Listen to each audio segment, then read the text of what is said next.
মানুষ এমন একটা প্রাণী, এর নেশার শেষ নেই। একটার পর একটা নেশা লেগেই থাকে। এতদিন ছিল ফুলের নেশা, এবার একটু আধটু করে ফলের নেশাও ধরে গেছে। আজকে দেখো আমি আনারস গাছ বসাবো।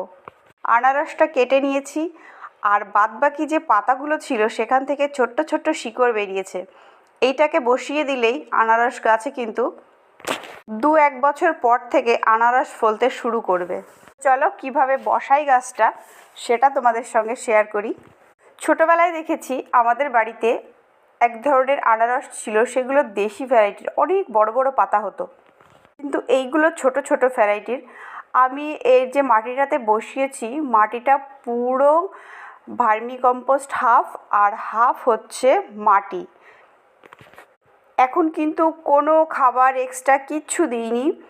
এই মাটিতেই গাছটাকে বসিয়ে দিলাম, দিয়ে একটু জল দিয়ে দিলাম। তারপর যখন গাছটা পাতা ছাড়বে আবার খাবার দেব।